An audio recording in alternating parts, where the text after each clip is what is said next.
Chapter 19. One-sided conversation. No one could ever reveal the literal narrative as the ones who lived it, like what happened when life began. The first arrivals left us transcripts and records with many carvings, drawings, and pictures portraying their lives. In the authors' handwriting themselves, some of these manuscripts were in perfect order. Fate has been fair enough to preserve such a heritage unspoiled, unaltered, and undistorted. I was more than fortunate to be one of the few who laid hands on such ancient, authentic treasure troves, telling us the true stories of how our ancestors survived their primeval years on our planet, adapting to its unfamiliar nature for them at the time. Having copies of these transcripts with me on my journey was one of the brightest things I have ever done, if not the only clever thing at all, for it became beneficial to me once I reached Earth. When I first examined these books back on Proxima-b, I tried to embody the main characters being cast away into a new world, just like tales. Only it wasn't fiction, but rather a true story. Rereading the same writings here had a unique perspective. I took them to another level beyond imagination. With their scripts, graphics, illustrations, and multiple self-pictures, Sam, Lara, and their children have jotted down what was not only a survival guide, but also a comprehensive diary for their daily lifestyle. I started impersonating every character, comparing each situation and experiencing emotions, for I was undoubtedly living the same incidents only in a different place, different time, and somehow slightly unusual circumstances. Regardless of the similarity in the preparation period before the two journeys, it was rather more captivating to read about what it must have been like to land on Proxima-b and how they felt. So, tell me, how did you feel, Sam? I pondered to myself as I opened the book, searching for the chapter where Sam spoke of their landing. I was so perplexed, quoting from Sam in his handwriting. We roughly knew nothing about this Proxima-b. Our knowledge about the tidal lock nature of this planet is cursory, based on the information we have. I had a terrible emotional conflict of worry, excitement, responsibility, and anxiety. Yes, I almost feel the same now, I thought to myself as I referred to his words, and a chill ran through my veins. He proceeded. Experiencing it, however, involved a tremendous challenge and a major risk that failing to adapt would have compromised the whole survival of humanity. I raised my sight from the book with my internal voice echoing, "It must have taken you a great deal of valiance, patience, and not a small amount of suffering from adjusting."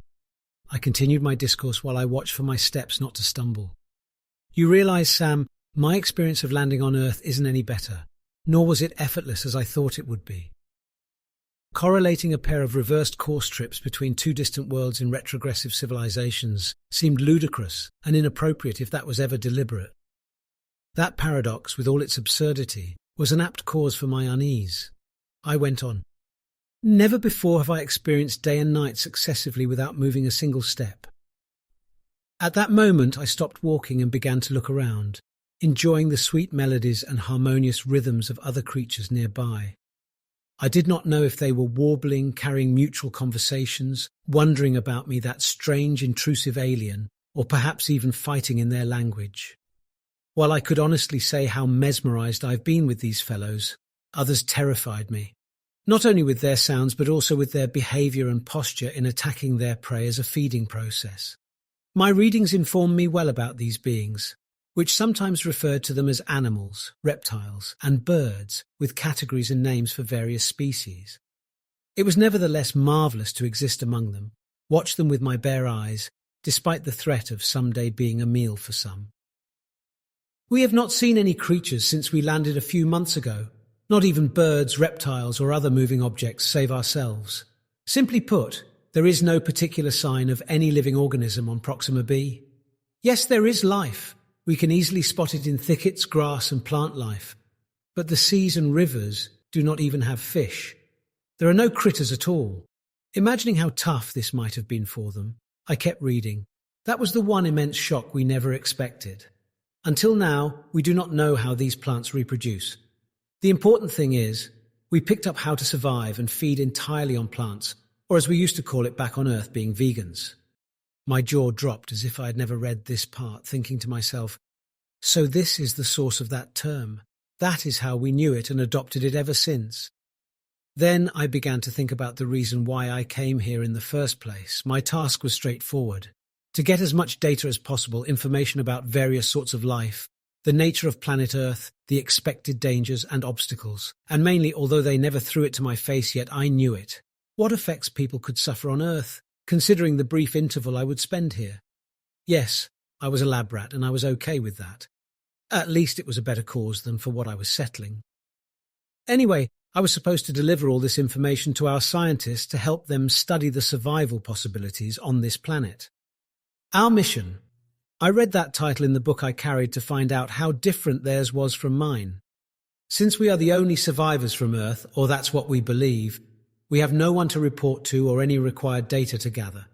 However, the only purpose of what we're doing is for ourselves. That is a fundamental difference, Sam, I told him aloud before continuing. We study and experiment on ourselves to enhance our way of living, generation after generation. Our mission is simply that we as human beings have to survive. If there was any lesson to learn from that experience, Sam, one was surely the most important among all, which you said yourself in one of your writings as far as I could recall.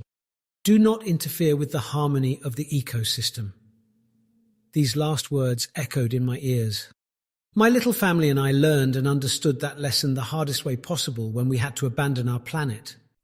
I heard the sound of rushing water in a nearby stream that flowed swiftly over shining pebbles, which reminded me of the dream that had been haunting me throughout my apprenticeship before setting out on this errand. As I crossed the narrow stream between the high trees, I held the book in my hand to keep my balance.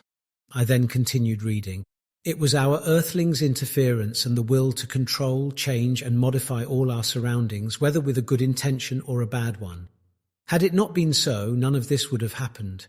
Earth would have probably remained the only sanctuary for humankind in the entire galaxy. And the idea of inhabiting other planets, like Mars for example, would have remained somehow for the sake of purposeful exploration, or luxurious expansion, or even prospecting for minerals, as they used to say during the last days of Earth. I suddenly stopped walking, hanging on to our interesting mutual conversation and carefully looking for a foothold before taking a step. I muttered, "I'm taking all my notes with minimal interactions with the surroundings. Touching anything is mostly accidental. By all means, I try to avoid affecting the equilibrium that has finally been re-achieved after the recovery that has cost us all these millennia." I looked around to see how beautiful everything seemed to be, then added, "No thanks given to mankind, rather, but to his disappearance." Fearing that my words might be a bit hurtful or offensive somehow, I continued, "No offense, I did not specifically mean you, Sam. You understand what I mean, of course. Somehow I feel offended by our attitude as human beings towards Earth." Sam interrupted me, or perhaps replied to me with his adoption of the same mindset, explaining his point of view. We were cautious not to repeat the mistakes of our ancestors. No matter how tiny our actions might seem, eventually they might end up causing another devastating impact on our new planet, like the butterfly effect. That was never likely to happen. He clarified, "Together, my family and I have set strict rules and regulations for dealing with the surrounding nature. No exceptions." I focused more on that last remark in search of a further explanation, which he presented below. We carried outcropping and horticulture with extreme precautions since it was our only source of nourishment. What would be the odds of survival if that source was destroyed or depleted? None. At that moment, I stopped reading and went back through my memory, remembering all our school curricula and rehabilitation programs about the necessity of agriculture. They highlighted our commitment and obligation to keep its mandatory surplus. There were periodic bulletins published and distributed to warn us of the detrimental effects of any plunge in our agricultural reserve. I never noticed the importance of these precautions, nor realized how blessed and privileged we were to have that farming wealth at least, and that Sam and those who followed him were the reason behind all these gains. I could then understand why Centaurians invaded other worlds away from their arid atmosphere, and mostly barren and broad, vast, sterile wasteland. They lacked resources and were desperately seeking fertile land, with soil suitable to grow and obtain their food, not only satisfying their expansionary ambitions, as we always used to believe. I could also comprehend how humans were blessed and endued to have possessed all these resources during their time on Earth, and how doomed we were to have earned that outcome after all.